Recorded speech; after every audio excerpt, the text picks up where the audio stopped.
All right, ladies and gentlemen, welcome to the show. This man is kind. This man is thoughtful. He's ambitious. He's always my man crush Monday. It's Jesse Hayman. Jesse, thank you for coming to the show. Thank you for having me and for letting me know that information. That's fantastic. And you would know, I would say that even off camera. I believe that you would, and I feel the same way about you. So I'm excited to be here. I was honored to be asked. Good. Thanks for having me. We're in a very comfy space here in downtown Toronto. And I wanted to ask you first off, you're the vice president at jack.org. Tell me how you got involved with mental health advocacy work. That's a big question. Yeah, we got time. It's a long story. Yeah. I can go through it if you'd like. But I'm fascinated always by the little things in life that are those moments where you did something that you're not quite sure. You really don't know the significance of it at the time. And then later in your life, you look back and you're like, wow, that was that moment. Yeah. And so I think my life moments, like those moments of my life, have led me to where I am. And so it really starts a while ago. But I'm not going to start that far back, so forget that whole story. No, but basically, there are those little moments in life, and I think they're fantastic and amazing. And a couple of them have led me to where I am in career-wise. But graduating from university, I had no idea what I wanted to do. I literally was looking into becoming a pilot, going back to to high school to get my science degree so that I could be a veterinarian. I wanted to be a teacher. I really had no idea. I took philosophy, so there you go. Makes sense. Philosophy student. Not only has no idea, but everything is an idea. Right. And so I decided to travel. I traveled for a year. And near the end of it, I wrote a business plan for starting development through sport charity. And I thought it was a pretty good business plan. And the idea was taking rugby, which I knew best, and knowing the advantages it gave to me as being a part of a community and bringing it to other people that are in countries that need some community development and need to bring people together. And I'm thinking that sport is a great way to do that. And so I downloaded a CRA application and started writing the answers to their questions. And I don't remember how far down the application I got, but I got to a point where I had no idea what the question even meant. And so I figured I didn't really have any business filling the application out. Right. And so I sent 2 emails. One was to Right to Play and one was to Movember. And I guess this is one of those moments, actually, of those defining moments. And the one to Movember literally said, "Hey, are you guys hiring? Thanks, Jesse."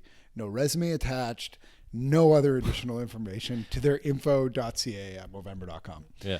And I got an email back from a good friend of mine now, whose name is Sonam. And she was working for Prostate Cancer Canada on the Movember campaign, and they were hiring their first full-time Movember staff. And so I applied. It was, I think, called their youth engagement coordinator.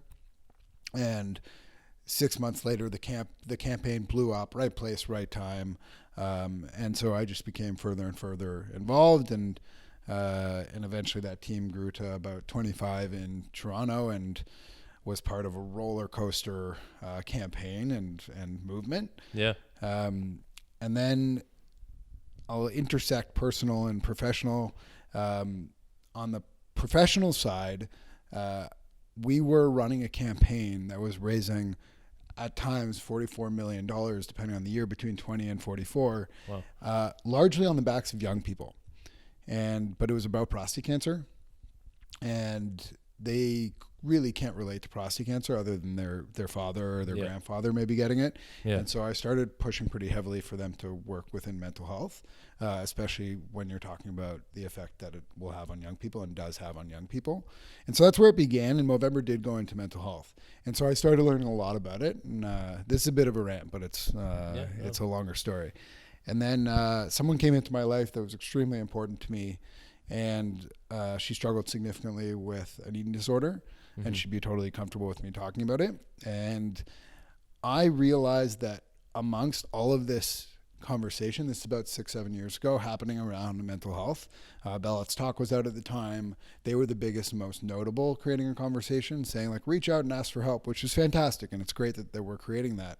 But what I realized as someone trying to support someone was I had no idea how to support her, nor could I find the information really anywhere. Yeah. And so I did a lot of Googling and that sort of thing. And that kind of started my pathway into mental health. I could keep going, but that's really was the kicker for me, was we're doing all this work, yet we haven't actually solved the problem as to the reason why stigma exists, which is a lack of education. Yeah. Talking about it doesn't do that. Education does, and we didn't have a place for people to educate themselves. And so that started it and really cemented when my cousin, who's my lifelong best friend, my age, we grew up together, she struggled with the drug addiction, and we lost her 3 years ago to that drug addiction. And that was right around the same time I accepted a job with Jack.org, and it really cemented the right place to be. And I don't know that mental health will always be what I'm doing for my job, but I know that working within mental health promotion and education and advocacy will always be something I do. And that's kind of the journey for me.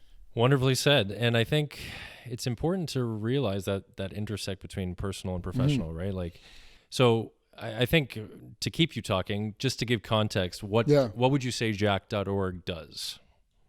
What would I say Jack.org does? Not in the typical way I would describe it normally. I think Jack.org is doing whatever we can to look out for the mental health of young people across Canada in the best way possible. And I think that's a different way than I would usually describe us, because I might describe us as the only charity training and empowering young leaders to revolutionize mental health. Great. Right. I think that's loaded with a lot of things amongst beneath that we do. Sure. But I think really at the heart of it is we do whatever it takes to ensure that young people are taken care of and that they're given the support that they deserve when they need it when it comes to their mental health. Right. So if you wanted more information on like what we actually do and how we make that happen, I can get into it. But that's why I'm there, because I believe that the organization is truly taking the right steps to make sure we're taking care of young people, and as our country should.